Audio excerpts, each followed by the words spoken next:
Thursday morning.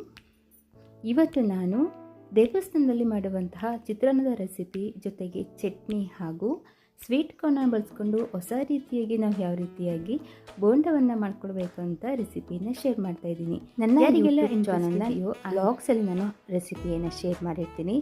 Interest ಇದ್ದರೆ ಹಾಗೆ free ಇದ್ದರೆ ಒಂದ್ಸರಿ ಹೋಗಿ ಚೆಕ್ ಮಾಡಿದ್ರೆ ನಾನು ಮಾಡಿರ್ತಕ್ಕಂತಹ ಎಲ್ಲ ರೆಸಿಪೀಸು ನಿಮಗೆ ಸಿಗುತ್ತೆ.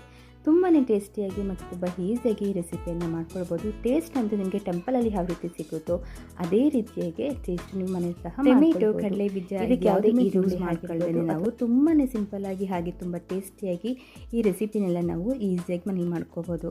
ಹಾಗೆ ಮಕ್ಕಳಿಗೆ ಹೊಸ ರೀತಿಯಾಗಿ ಈ ಥರ ಸ್ವೀಟ್ ಕಾರ್ನಲ್ಲಿ ಅವರಿಗೆ ಬೋಂಡವನ್ನು ಮಾಡಿಕೊಟ್ರೆ ತುಂಬ ಇಷ್ಟಪಟ್ಟು ತಿಂತಾರೆ. ಒಂದ್ಸರಿ ಟ್ರೈ ಮಾಡಿ ಟೇಸ್ಟ್ ಹೇಗಿತ್ತು ಅಂತ ತಪ್ಪದೆ ಕಮೆಂಟ್ಸ್ ಮಾಡಿ. ಹಾಗೆ ನನ್ನ ಯೂಟ್ಯೂಬ್ ಚಾನಲಲ್ಲಿ ರೆಸಿಪೀಸ್ನೆಲ್ಲ ಶೇರ್ ಮಾಡಿರ್ತೀನಿ. ಸೊ ನನಗೆ ಅಲ್ಲಿ ಕೂಡ ಸಪೋರ್ಟ್ ಮಾಡಿ ಅಂತೇಳಿ ಕೇಳ್ತಾ ಇದ್ದೀನಿ.